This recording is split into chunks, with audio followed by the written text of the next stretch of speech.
Because as my old pal Sun Tzu once said, thousands of years ago, victorious warriors first win the battle and then go to war, and defeated warriors go to war and then seek to win the battle.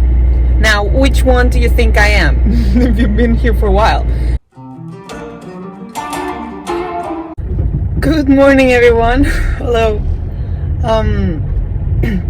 These days is being harder to vlog because I am dealing, well, all of us, people at the shelter, but me, the one that you see and follow, I'm dealing with dogs with anxiety. Not mild anxiety, but quite heavy anxiety.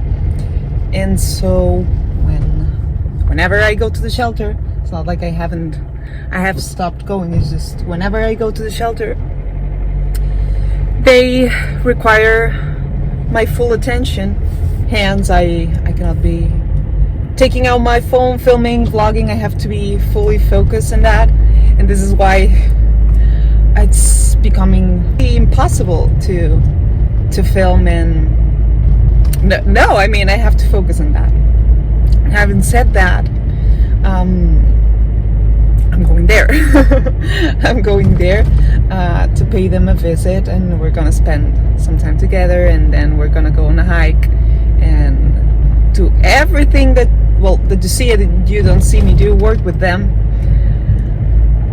and do it all over again. I don't know, I think I'm gonna stop telling people my intentions, because honestly they don't take me seriously. They think that I have lost it whenever I state my intentions in life. So I guess I'm gonna become a huge big surprise for everyone. And I don't know, I think like people think that I haven't taken into consideration every possible option, and then the impossible also, I take them all into consideration. 99.9% of the time I am more cerebral than visceral. And yeah, whenever I have to make a move that it doesn't involve what I'm gonna have for breakfast, it involves relevant things in life, you best believe that whenever I make the move, the decision and the outcome has been weighed. People look at me like, you have lost your mind, COVID played a trick on you. No, it didn't. Absolutely not. It's I don't know, I wish I could like if our brains were a hard drive, I wish I could log people whenever I try to explain all this kind of stuff. I wish I could log them into my brain so they could see what I envision, and the possibilities that there exist, of it not working, of it working, all the outcomes, all the algorithms kind of, and the end result. But honestly, they think I take gambles in life. It's not like that at all. It's like whenever I go to war, and when I mean war, I mean taking a decision, a big decision of war, obviously. There's my favorite car in the world, the Honda CR-V. Anyway, whenever I take a decision, the outcome is already exists. I don't know how to put it. And so I think that I'm not being taken seriously as of late whenever I state what I intend to do. So I have decided that I'm not gonna state any longer what I'm trying to do with my life. I'm just gonna go ahead and do it, and then I don't know, people are gonna think she has completely lost it in the meantime. But when the results come back, are gonna be like, I knew it all along. I knew the good results were coming. So whatever. But I guess people need proof. I don't know, maybe because I played I don't know, because I like philosophy. I've been raised in this kind of environment, and I don't know, playing chess also. I mean, if you play chess, let's not go that deep, but if you play chess, if you ever played chess, with 2 moves, you already know who's gonna win, how it's gonna unfold, and something really major needs to be happening for, for it to change. And so, I mean, like, I feel like 1 year ago, I was sat in a bad table of chess, kind of.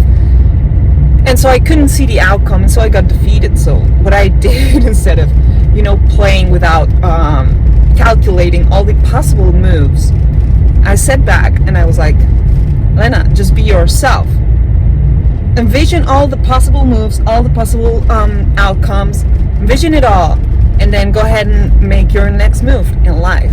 I mean, I was speaking metaphorically with I'm here at the shelter, with the chess game. And I guess, I don't know, I'll stop altogether telling people my intentions, because there's people who think I've lost it, there's people who just don't believe me, and there's people who just tell me, please don't do it.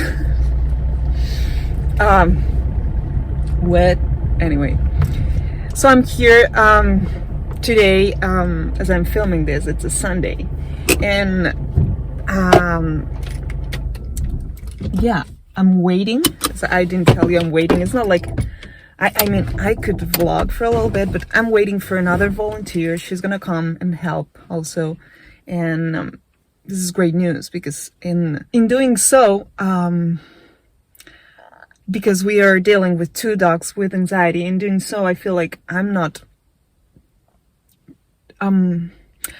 taking attention away from either or, because you can only focus on one, and she's gonna be great help, because then we can do the same for both of them, the ones who need it the most, Ares and Marga, and it's gonna be beneficial, because otherwise I feel like left out, and you pay attention to one of them and then you pay attention to the other.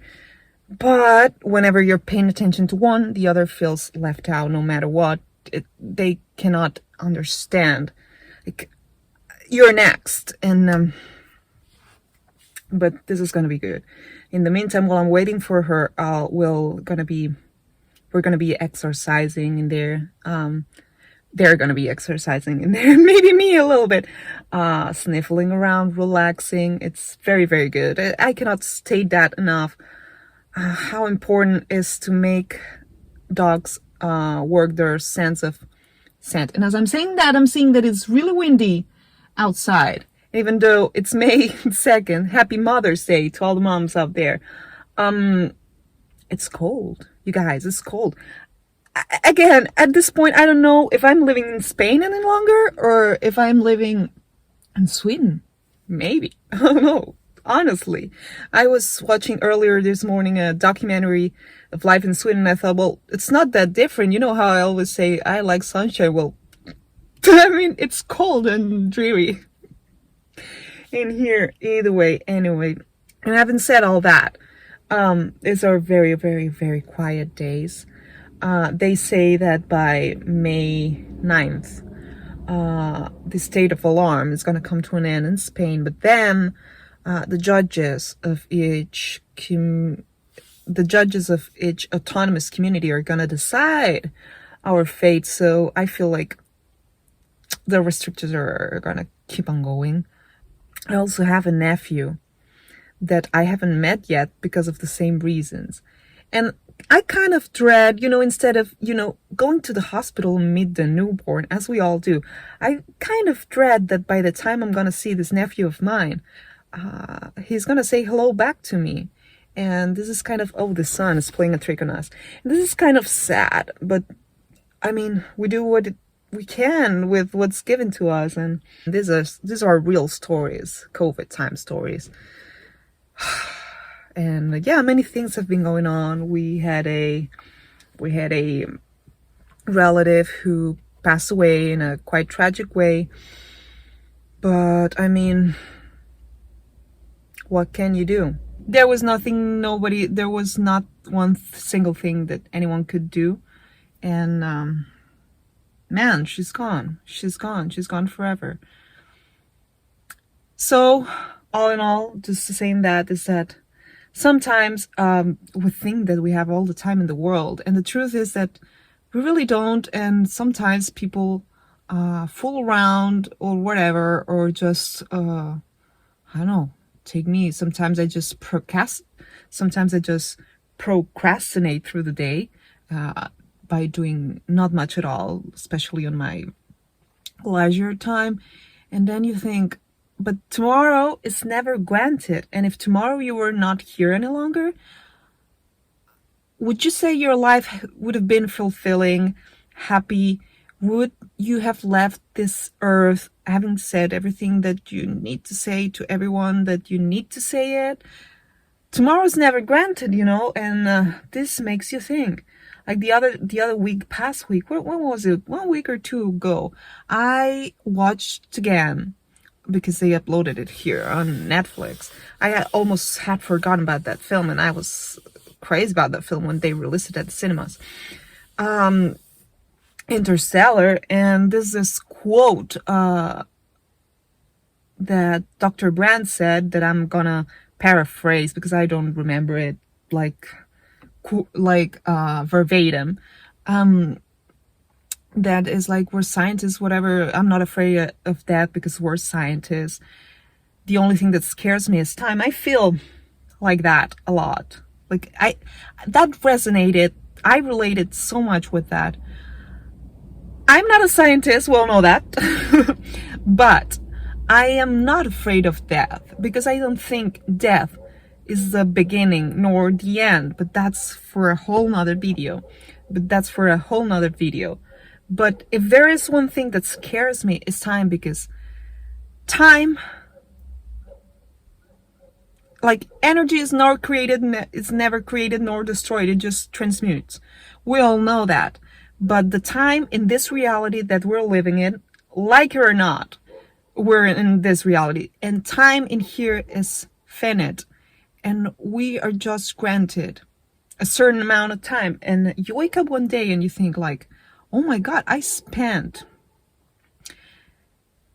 a third of my life already. So I just have 2/3 left, them of which there's a good third and there's a third that is the decay. So, we better do our best with the time that's being given to us. And sometimes I think all of us collectively forget.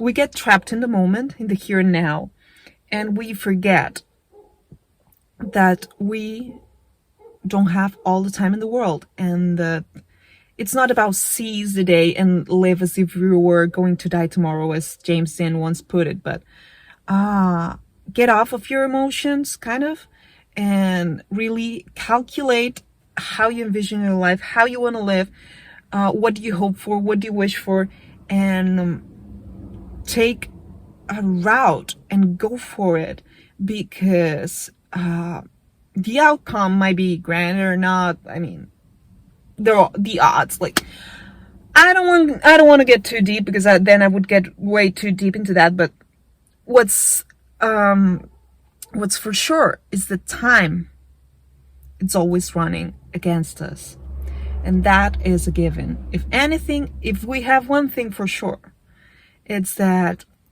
as my first grade teacher once told us, and that was pretty traumatizing for children, but he was so right.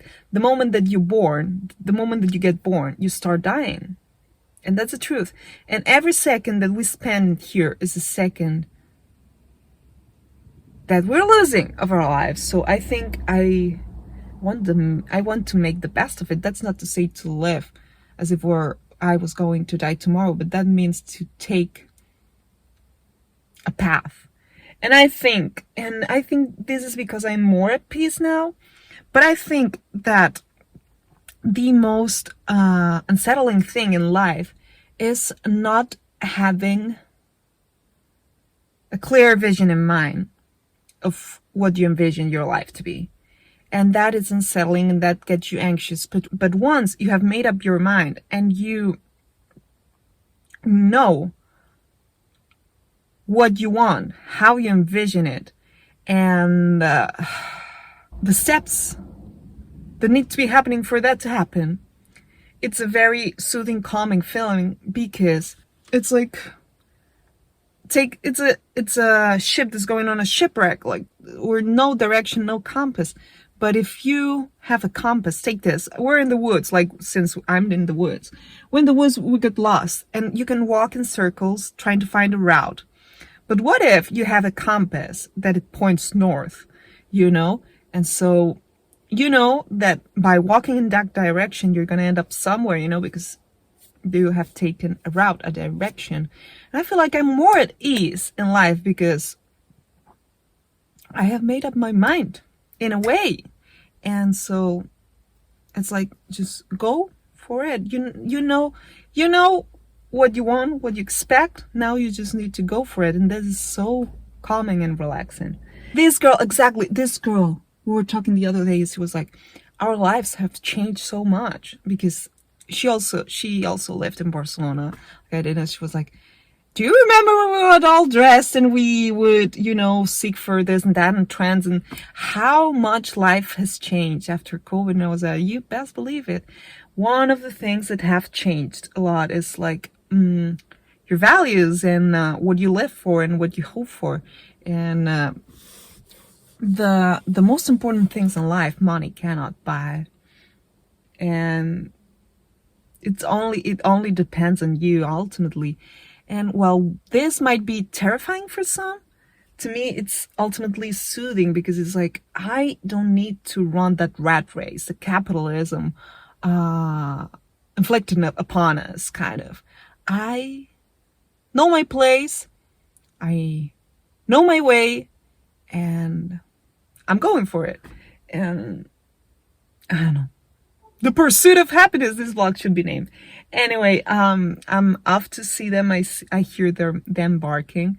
In the meantime, I hope you're having a beautiful day. I know it's just my face. I'm sorry, I apologize if you were expecting to see them today. I'm sorry. They need the full attention.